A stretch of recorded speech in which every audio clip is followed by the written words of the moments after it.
Halo Boruto Lovers, chapter 13 Boruto to Blue Vortex akhirnya sudah rilis nih dengan terjemahan resminya. Pada chapter 13 ini banyak sekali hal yang menarik, mulai dari awal pertemuan Boruto dengan Kashin Koji di markas Orochimaru, kemampuan Shinjutsu melihat masa depan atau Jippo, yaitu kekuatan untuk melihat semua masa depan yang mungkin akan terjadi, kekuatan Cakra Kyuubi Himawari yang menyembuhkan luka Sarada, lalu kemunculan sosok Ego Jubi baru yang masih menjadi misteri dan masih banyak lagi. Oke, mari langsung aja kita ke pembahasannya, gas.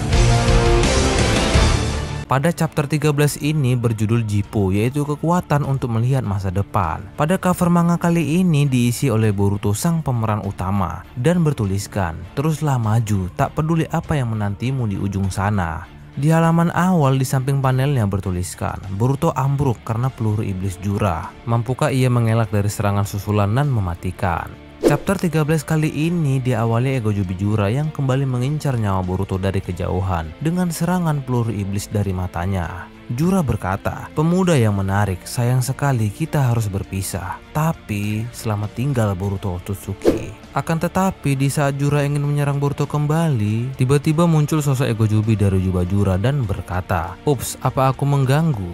Jura menjawab, "Mamusia, ada apa?" Ternyata Ego Jubi Bak diberi nama Mamushi. Dia berkata lagi, "Matsuri sudah kembali. Berdasarkan info yang dia dapat, tidak salah lagi Boruto memang punya kooperator." Jura melanjutkan, "Begitu rupanya, informasi tentang Togedama pun asalnya dari kooperator itu ya?" Mamushi pun berkata, "Oi, Togedama yang kau bawa ini jangan-jangan si Hidari kalah ya?" Jura menjawab, "Musuh kita bukan orang biasa, kita kembali dulu, kita tidak boleh membiarkan Togedama Hidari membusuk." Terlihat Jura yang masih kesel dengan Boruto dan berkata, "Boruto Otsutsuki, kau beruntung, seakan-akan langit berkata padamu untuk tetap hidup. Mungkin ini yang disebut dengan wahyu." Shin beralih ke Boruto yang terlihat sekarat akibat serangan dari laser biju Dama Jura. Di masa-masa sekaratnya itu terlihat Boruto sedang mengingat masa lalunya kembali. Boruto saat itu terlihat sedang bersembunyi dari kejaran para shinobi. Para shinobi itu pun berkata, "Dia pasti masih ada di sekitar sini, cari cepat." Boruto pun menjawab, "Sial." Dan tiba-tiba ada sosok muncul di belakang Boruto dan berkata, "Akhirnya ketemu juga kau, Boruto." Sontak Boruto pun langsung menoleh ke belakang dan berkata, "Katak?" Katak itu pun berkata lagi, "Sekilas kulihat ada sekitar 20 orang yang mencarimu. Sepertinya kau terpojok ya Boruto, tapi kau tidak bisa membunuh mereka yang tidak berdosa." Boruto pun berkata, "Siapa kau?" Katak pun menjawab, "Tenanglah, aku bukan musuhmu. Kalau aku salah satu dari tim pencari, aku pasti sudah melaporkanmu pada mereka sekarang, bukan mengajakmu mengobrol santai begini." Terlihat Boruto pun bingung dengan apa yang dikatakan Katak itu. Boruto berkata, "Katakan apa maumu." Katak itu pun menjawab, "Pertama-tama kau harus kabur dari sini. Setelah itu baru kita bicara lagi. Letakkan tanganmu di atas punggung Katak." Boruto pun terlihat bertanya-tanya apa maksud si Katak itu. Katak pun melanjutkan, "Kau tidak punya waktu untuk ragu. Kemanapun tujuannya sudah pasti jauh lebih baik daripada situasimu saat ini. Atau jangan-jangan kau takut dengan Katak?" Boruto yang tidak punya pilihan lain lagi langsung mengikuti apa yang dikatakan Katak itu dengan meletakkan tangannya di atas punggung Katak sambil berkata, "Sial." Shin pun beralih ke suatu tempat. Terlihat ada seseorang yang sedang menggunakan Kuchiyose. Dan ternyata itu adalah Kashin Koji yang sedang memanggil Kataknya bersama dengan Boruto. Boruto pun terlihat kebingungan dengan apa yang terjadi. Boruto berkata, "Tempat ini?" Kashin Koji pun berkata, "Di pinggiran negara angin, salah satu bekas markas Orochimaru yang sudah ditinggalkan. Selain lokasi aksesnya tidak mencolok, pintu keluar masuknya juga telah kusamarkan dengan genjutsu. Mereka tidak akan menemukan tempat ini dengan mudah." Omong-omong, Katak itu adalah alat sense ninja. Secara struktur mirip dengan Katak asli, tapi itu buatan manusia. Yang tadi berbicara denganmu bukan Katak itu, melainkan aku yang mengendalikannya dari jarak jauh dengan cakraku. Boruto yang saat itu masih kebingungan pun berkata, "Kau ini siapa? Kenapa kau tahu soal aku?" Tiba-tiba Kashin Koji pun mengeluarkan topeng dari dalam jubahnya.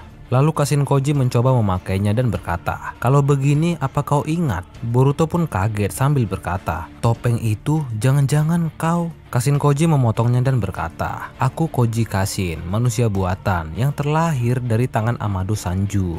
Boruto pun bingung sambil berkata, "Koji Kashin? Mana mungkin aku lupa. Kau orang yang membunuh Paman Ao. Kau juga mencoba membunuhku dan guru Konohamaru." Kashin-koji pun melanjutkan, "Ada satu hal yang ingin kutanyakan. Apakah sejak lahir hingga hari ini kau adalah Boruto Uzumaki?" Boruto yang mendengar itu pun kaget dan berkata, "Apa?" Kashin-koji melanjutkan, "Aku hanya ingin memastikan. Jawablah dengan jujur." Boruto pun berkata, "Kau jangan-jangan tahu soal Geno?" Kashin-koji menjawab, "Geno ya? Dalam ingatanku kau adalah Boruto, wadah Ishiki yang kabur dari Kara. Yang ku tahu Amado dan aku bekerja sama supaya kau bisa kabur dari sana. Tapi itu keliru kan?"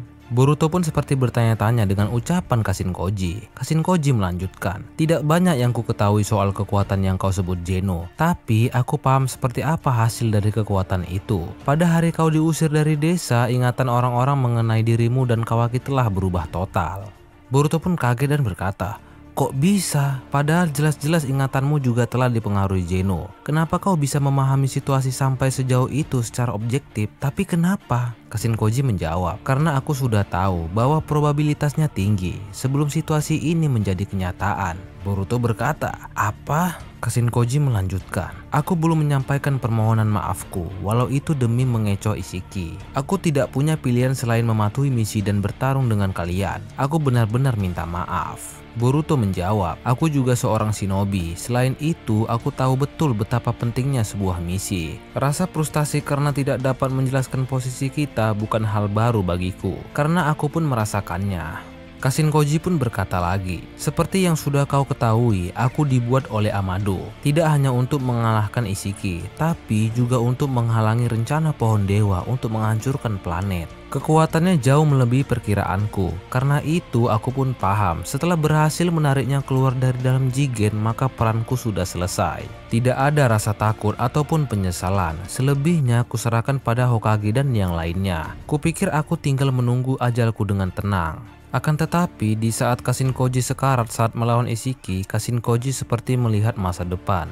Kashin-koji sudah melihat beberapa hal yang sudah terjadi. Naruto dan Sasuke melawan Ishiki. Boruto mode karma melawan Kawaki mode karma. Kematian Ishiki yang disebabkan oleh Kawaki. Lalu saat Zeno diaktifkan sesuai dengan keinginan si Kawaki. Dan yang paling mengagetkan, Kashin-koji pun melihat seluruh jelmaan Ego Jubi. Dan terlihat ada salah satu Ego Jubi yang belum pernah terlihat di chapter sebelumnya. Semua terjadi secara tiba-tiba. Begitu melihat rangkuman pemandangan yang muncul satu persatu di depan mataku, aku pun menyadarinya. Ini gambaran hal-hal yang mungkin terjadi di masa depan. Pemandangan masa depan. Aku pun tersadar, meski Ishiki mati, ini belum berakhir. Selama Jubi itu sendiri tidak musnah, planet ini tetap berada dalam bahaya. Ya, masih ada yang harus kulakukan. Aku tidak boleh mati di tempat seperti ini. Boruto yang mendengar semua perkataan Kashin-koji pun mulai memahaminya. Kashin-koji melanjutkan, "Lalu untuk menguatkan keyakinan dan memperdalam pemahamanku akan kemampuan ini, aku membandingkan rangkaian pemandangan yang kulihat saat itu dengan kenyataan yang benar-benar terjadi." Boruto kaget dan berkata, "Maksudmu sejak awal kau sudah tahu bahwa posisiku dan Kawaki akan tertukar karena Zeno?" Kashin-koji menjawab, "Itu benar. Tapi sebelumnya berbicara langsung denganmu seperti sekarang, aku pun tidak yakin. Karena yang tertanam dalam pikiranku adalah sejak awal putra Hokage memang Kawaki."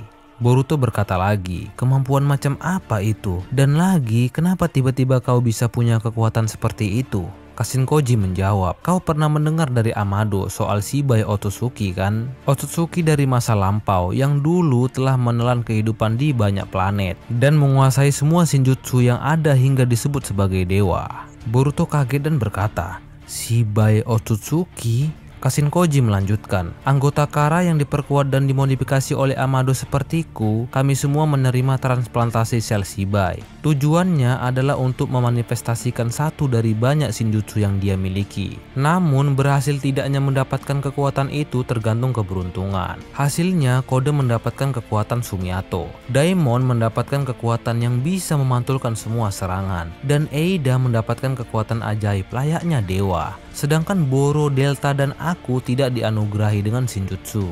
Tapi saat aku terdesak oleh Isshiki dan dalam keadaan sekarat, kekuatan itu tiba-tiba termanifestasikan dalam diriku. Jippo, kekuatan untuk melihat semua masa depan yang mungkin terjadi. Boruto terheran-heran sambil berkata, semua masa depan yang mungkin terjadi? Kashinkoji melanjutkan, mungkin ini terdengar seperti hal yang sudah sewajarnya, tapi alur yang menghubungkan masa kini dan masa depan tidaklah tunggal. Banyak perkembangan cerita yang tereliminasi karena titik percabangan yang kompleks. Dengan kata lain, seperti permainan Battle Royale antar takdir. Sebagai contoh, salah satu masa depan yang sudah berhasil kita hindari adalah terbunuhnya Hokage ke-7. Isshiki bereinkarnasi ke dalam tubuh Kawaki, lalu planet ini musnah karena pohon dewa yang ia tanam. Boruto yang mendengarkan itu semua pun kaget sambil berkata, "Apa?" Kashinkoji pun berkata lagi, pada kenyataannya sekarang hal itu tidak terjadi. Tapi saat itu probabilitasnya sangat tinggi. Biar ku berikan contoh yang lain. Pada hari saat Kawaki melenyapkan sosok Hokage, kau bertengkar dengan Kawaki. Alhasil kau terbunuh olehnya. Sarada Uchiha yang berusaha menghentikan kalian pun bernasib sama. Pada perkembangan ini, kau dan Kawaki tidak bertukar posisi. Setelah itu, Kawaki bertarung dengan Kode yang punya kekuatan luar biasa tanpa harapan menang. Kawaki kalah, lalu dilahap oleh Jubi. Pada akhirnya, planet ini musnah karena pohon dewa. Sulit untuk membuktikan apa yang hanya aku lihat, apalagi kalau perkembangan itu tidak terjadi. Yang perlu kau pahami adalah dalam beberapa tahun terakhir, masa depan kita selalu berada dalam situasi di ujung tanduk. Boruto yang saat itu makin kebingungan pun berkata, cerita yang sulit dipercaya, tapi kau bisa menangkap dengan akurat kondisi yang ditimbulkan Geno. Normalnya itu mustahil. Aku tidak ingin beranggapan bahwa kau bisa melihat segala aspek dari masa depan. Tapi harus kuakui bahwa kata-katamu bukan omong kosong yang tidak berdasar. Kashinkoji pun merespon perkataan Boruto. Itu sudah cukup, terima kasih sudah mengerti. Boruto berkata lagi, tapi meski bisa melihat berbagai pola masa depan, ujung-ujungnya tetap terjadi juga kan? Lantas apa gunanya? Kashinkoji menjawab, kegunaan terbesarnya adalah informasi. Untukmu yang sedang dalam pelarian, risiko terjebak dalam situasi terjepit seperti tadi bisa dihindari. Boruto pun menjawab, ya aku merasa sangat tertolong sih. Kashinkoji pun berkata lagi, atau aku dapat mengajarkan teknik dan jurus yang sudah kau dapatkan di masa depan pada dirimu yang sekarang. Dengan begitu kau akan mendapatkannya lebih cepat dan efektivitas latihanmu pasti meningkat. Boruto yang mendengar itu pun kaget, tunggu itu hebat banget, memangnya boleh begitu? Kashinkoji menjawab, secara kronologis tidak kontradiktif. Toh aku hanya menyampaikan apa yang aku lihat. Dalam Jippo ini hanyalah prosedur dasar. Aku juga akan memberitahu cara untuk menyelamatkan Sasuke Uchiha yang dijadikan pohon.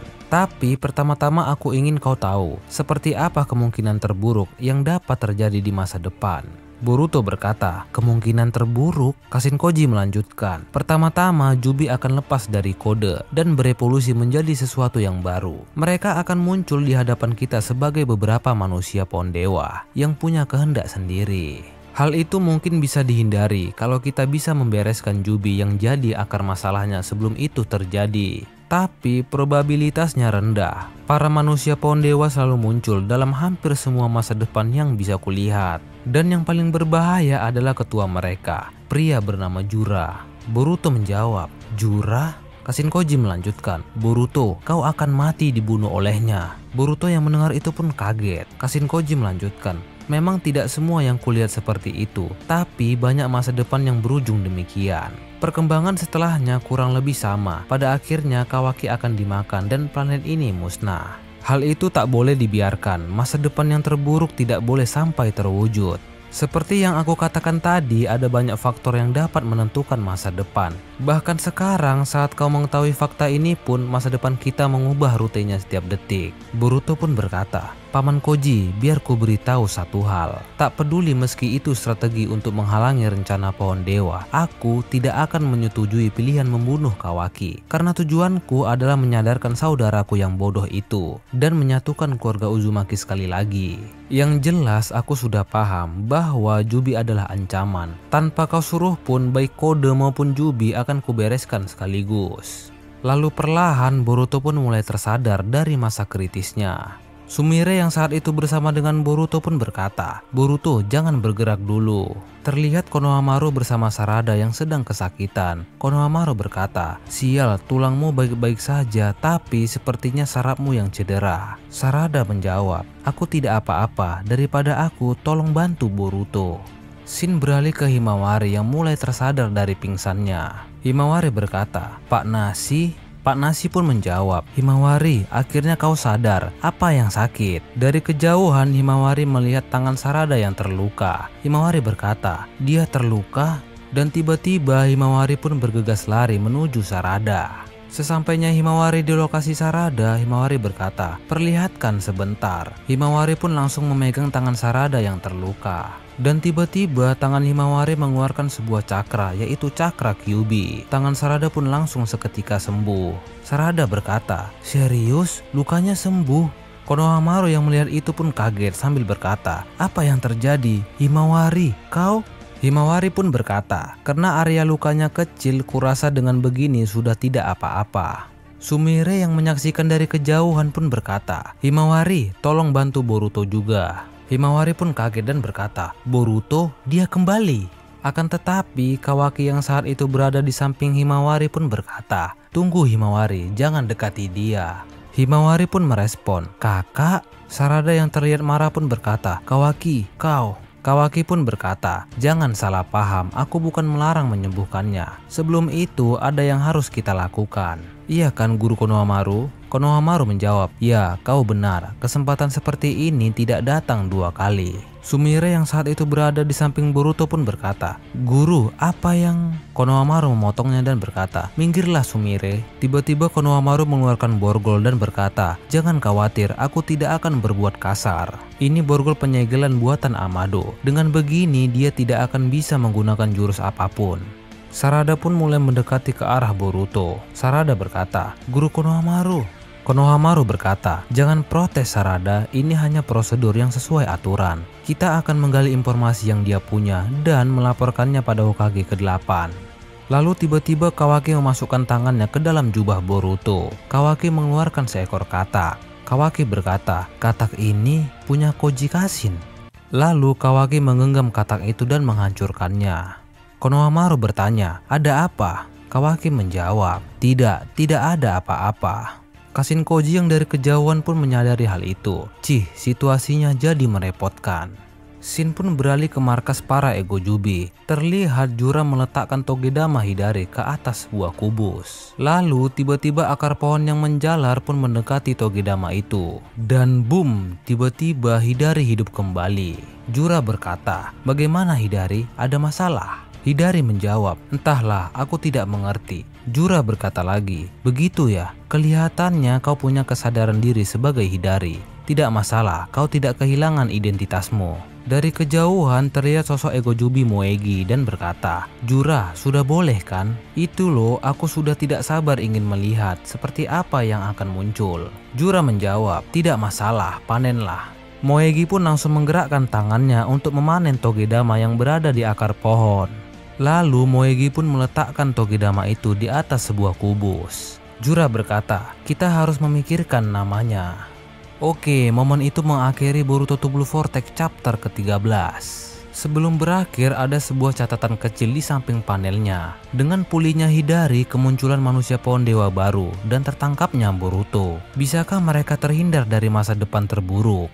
Oke, terima kasih sudah menonton video ini sampai akhir. Sampai jumpa di video selanjutnya.